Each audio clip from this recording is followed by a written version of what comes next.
Democrats' woman problem. That's the topic of today's Bold and Blunt. And I'm your host, Cheryl Chumley, giving you a Christian conservative look at today's news, politics, culture, and events.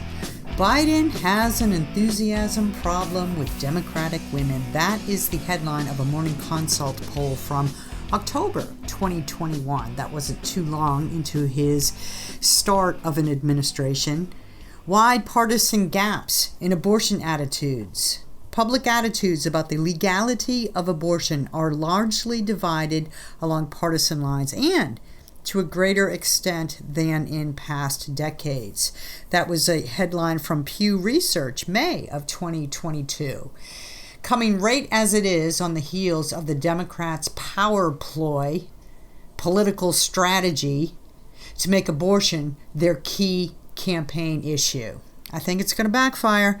But before I get into all that, I want to give a quick heads up to Edify, edify.app/podcasts.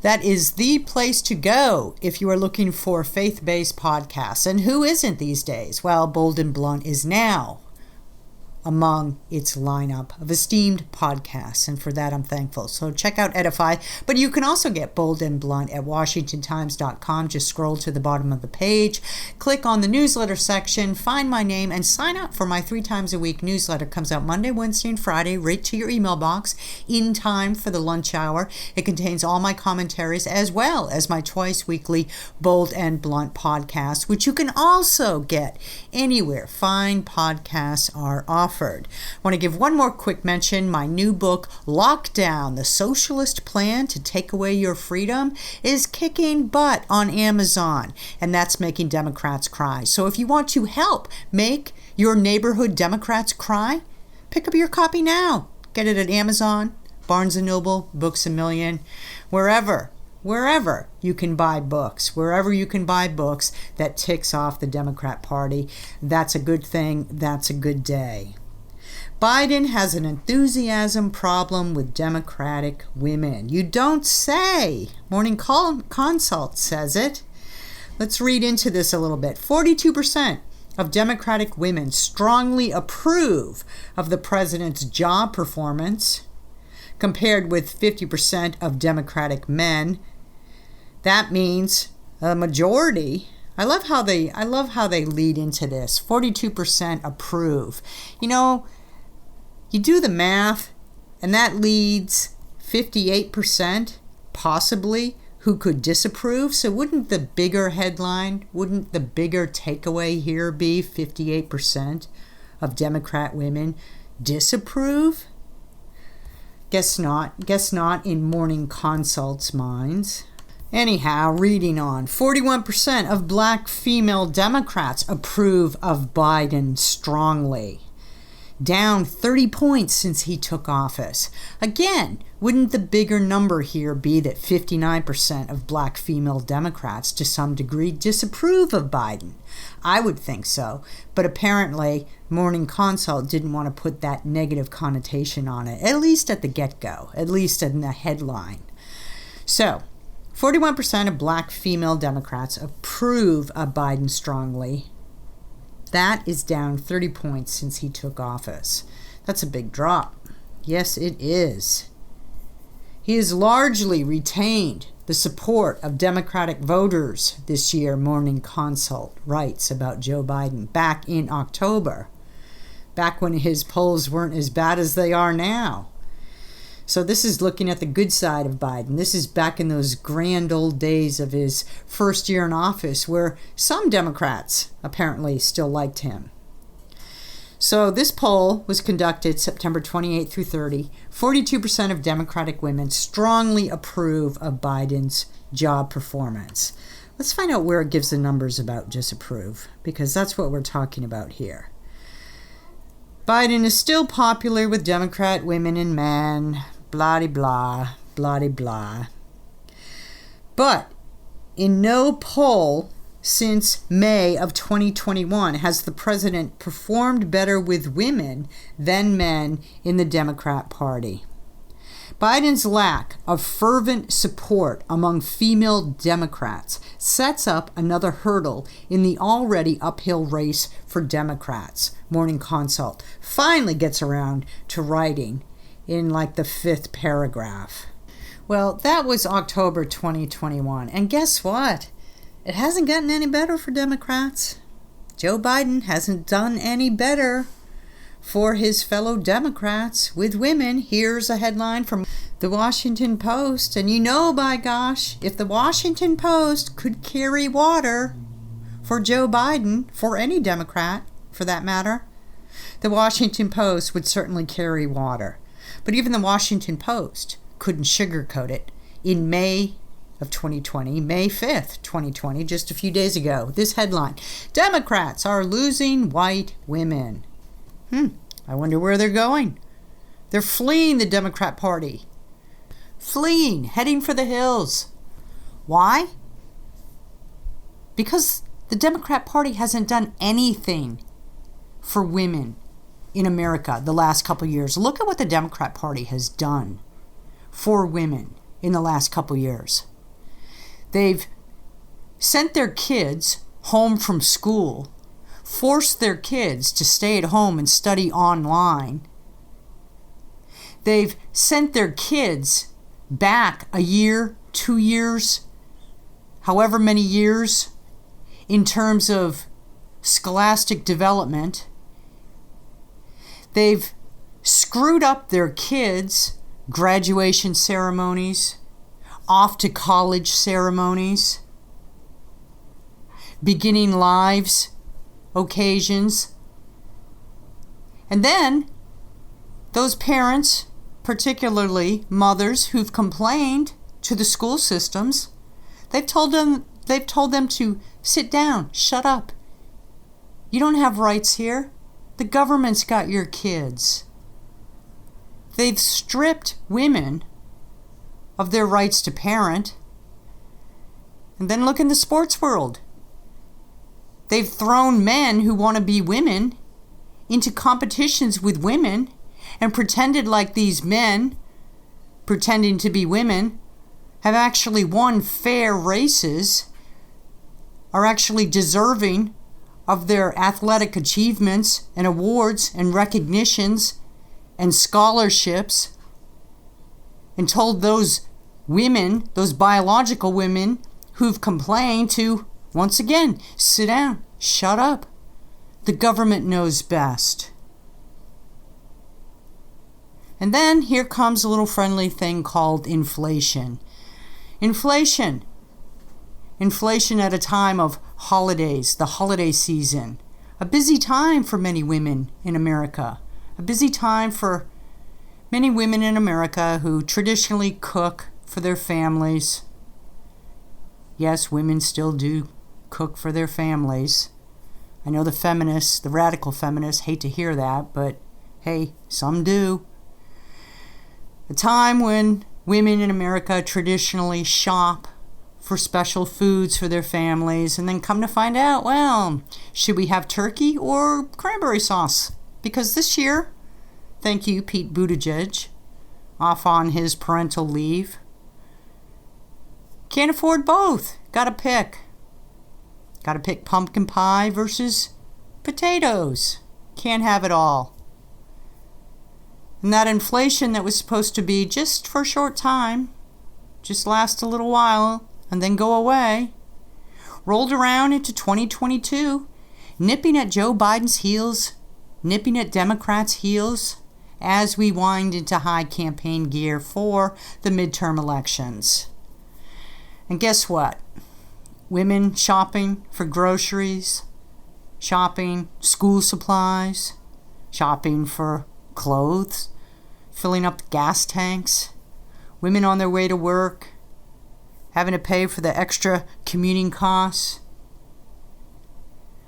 All that to be told your kid still has to wear a face mask, even though coronavirus doesn't really affect children. So this is what the Democrats have done for women in the last couple years. And they're not apologizing for it. No, they're digging in. They're digging down deeper. They're pretending as if inflation is a good thing. That those who complain about inflation are, well, you just don't understand economics. Because higher inflation means, for instance, higher home values. Your house might be valued at a higher rate because inflation has boosted it up. Well, isn't that nice? Isn't that nice to sit into a home that overnight has exploded by $100,000 or more in terms of government valuations? Of course, nobody can afford to buy it, but hey, you got the bragging rights. Your house is worth more. Didn't we already go through that with a housing bubble, something I heard about a decade or so ago? I don't know. Again, more Democrat policies at play. So it's no wonder that women are fleeing the Democrat Party. And let me tell you, Republican Party will welcome them. You know why? Because Republicans don't try and tell women that men can be women simply by putting on a female swimsuit and diving in the pool. And the Republican Party won't tell women that they don't have a right to know what their kids are reading in the public school libraries, or that women don't have a right to complain when the books in the public school libraries are pornographic in imagery and in text.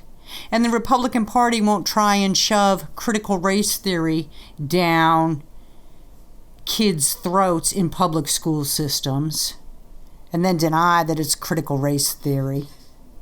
And the Republican Party won't try and tell women that the way to have equality in America is to stand tall and firm and fast for abortion on demand, free and easy, up until the 9th month. Or if you live in Virginia and certain Democrats are in charge, even past the 9th month.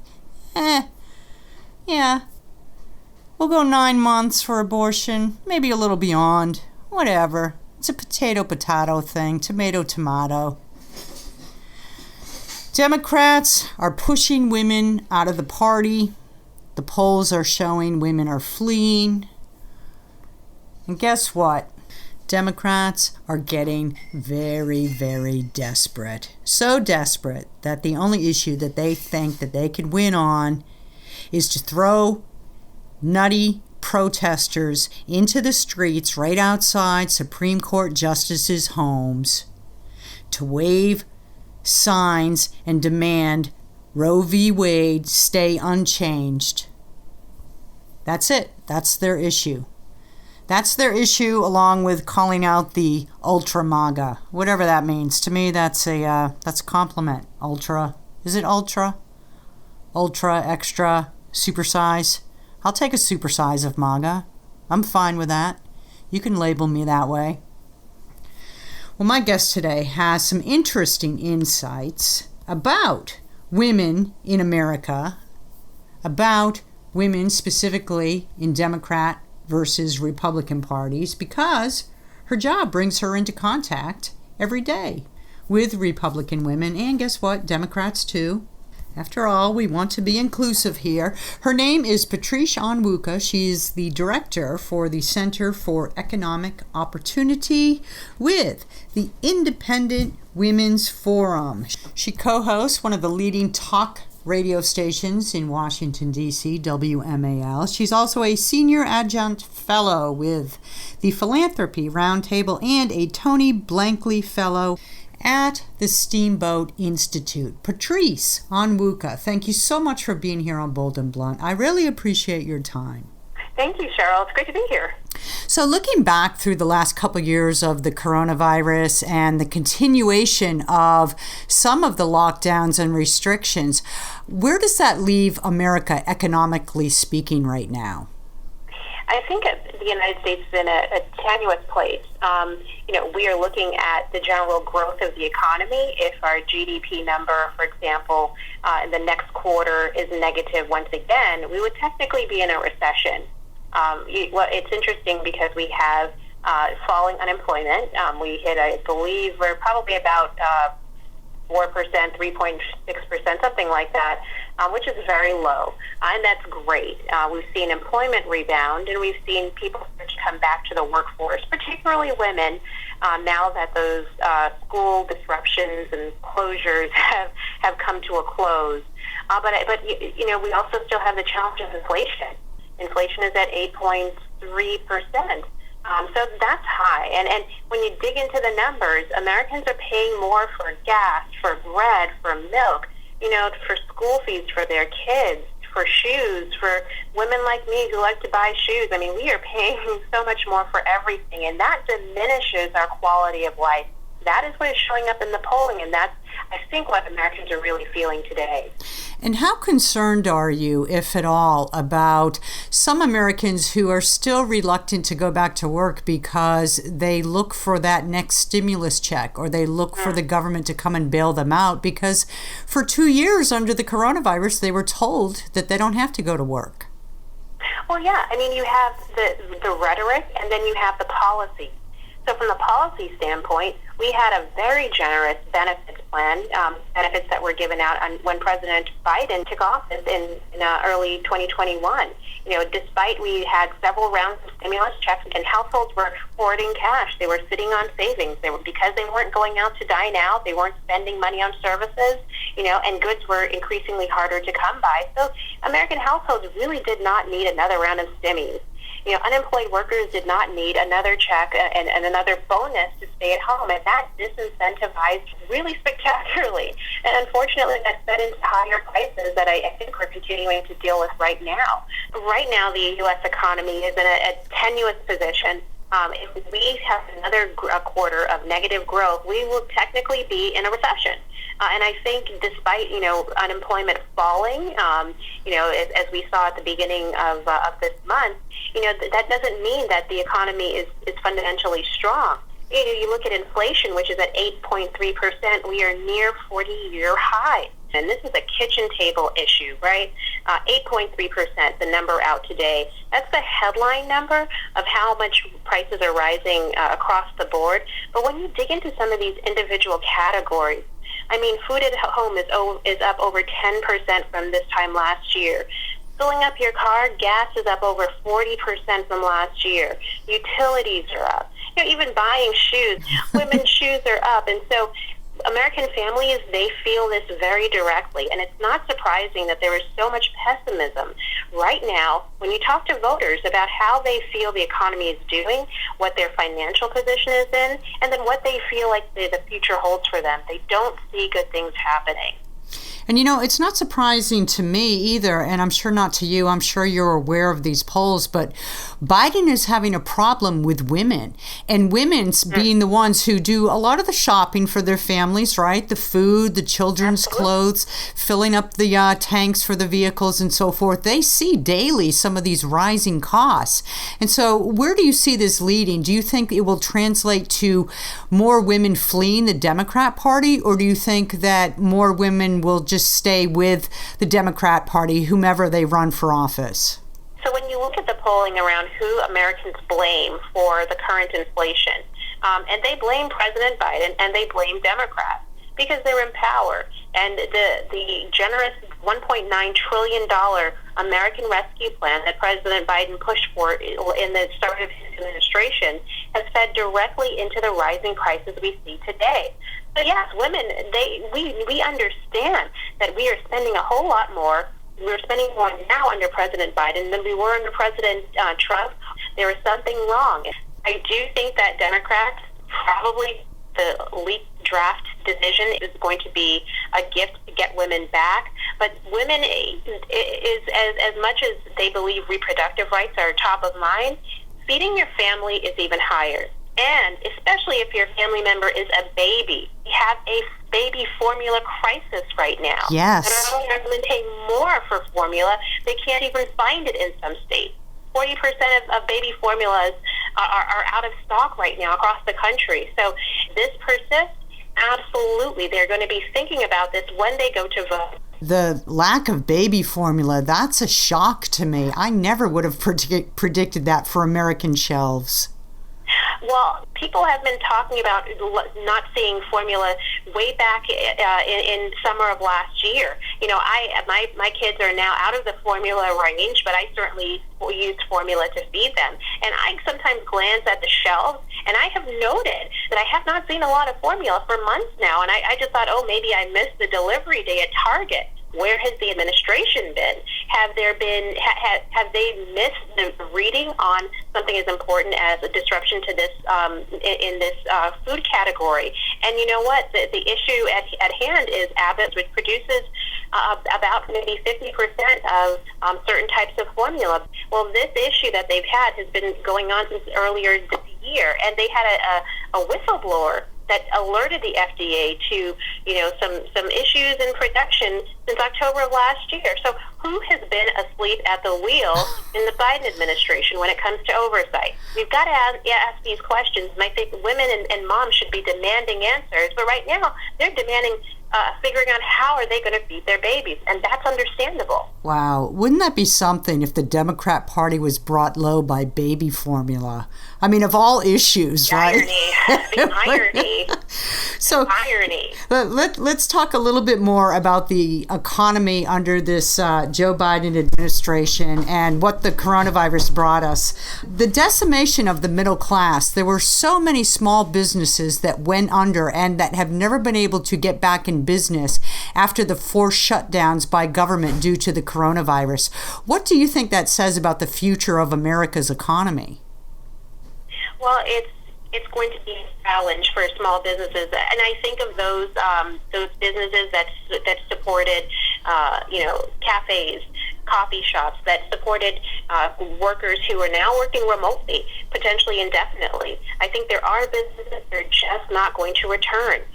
Maybe they were in tenuous financial positions before, but certainly there's something that was not done, or something that was done overboard, that made it difficult for them to get back on their feet. And I just have to look at a lot of these pandemic restrictions, how we restricted activity for so long, in some states more than others, but to the detriment of small businesses. And on top of that, you have labor regulations that it's been more difficult for someone to be an independent contractor, or to be a contractor, to be a 1099 worker rather than getting a W-2 employee check every month. There has been such an assault on small business and entrepreneurship in America. I know our time's growing tight, and I just want to finish up with a discussion of this quick question. You deal with talking with women all day long. That's part and parcel of what you do at IWF. So I'm just curious, what is the main difference that you find between Republican women or conservative women and Democrat women or liberal women? What are their differences between their main concerns? Tolerance. I believe a lot of conservative women, they will tolerate your difference of opinion because they're willing to see you as an individual and to say, apart from your position on one issue, I like you and I'm going to spend time with you. And hey, if we disagree, I just won't bring up my position. I think unfortunately, a lot of liberal-leaning women, they don't hold that same level of tolerance. And they feel like if you don't agree with them on certain positions, then we can't be friends, because your policy positions or your voting preferences are somehow connected to your morality, somehow connected to your character as a person. That does a detriment to society and to women as a sisterhood. And unfortunately, this bears out in the issue of Title IX and of sex today, and the erasure of the category of woman, the erasure of women's of the name of women being distinct based on our physical characteristics, our going down to the chromosomal level, and just the erasure of all of the hard-fought rights and designated spaces for women in prisons, in women's-only shelters. All of that is being lost to an agenda. This gender ideology is taking what it means to be a woman away and making us nothing more than I don't even know, a fill-in-the-blank. And I think that is, unfortunately, too many of our sisters on the left hand, they don't see that and they don't want to admit it. That's unfortunate, because that doesn't just affect a family, it affects the entire nation, because of course a nation is made up of individual families. I want to say thank you very much for being on Bold and Blunt and for the work that you guys do at IWF. Your organization is amazing. Is there anything in particular that you want listeners to check out on your own website or at IWF's? Oh, please go to iwf.org. You could read about our position on kind of this gender ideology or what's going on with inflation. And then also special invitation to Independent Women's Network, iwnetwork.com. That is our new women's online community where you will not be canceled for your viewpoints. How refreshing. iwnetwork.com. How refreshing. You welcome people from all ideologies. Yeah. So that's great. Patrice, thank you so much for being on Bold and Blunt. I really appreciate your time. Thank you for what you do for America as well. Thank you, Cheryl. It's going to be interesting to see what happens in the midterms and what kind of usual voting bases for the Democrat Party are not going to turn out to be so usual this year. You've got women. In past Bold and Blunts, we've talked about Hispanics fleeing the party, blacks fleeing the party, black women in particular fleeing the party. It's interesting times for Democrats, really. The only people these days who are voting for Democrats are friends and family members of existing Democrat Party politicians. The numbers aren't going to be kind this year. Watch and see. Thank you for listening. I want to remind you, if you like Bold and Blunt, get it at edify.app/podcasts. Subscribe to it there, or at washingtontimes.com, or wherever podcasts are offered. And also, pick up a copy of my new book, Lockdown, The Socialist Plan to Take Away Your Freedom. As I said before, globalists don't want you to read this. It'll bring tears to their eyes, and that's a good thing. Tune in next time, and in the meanwhile, stay blunt, stay bold.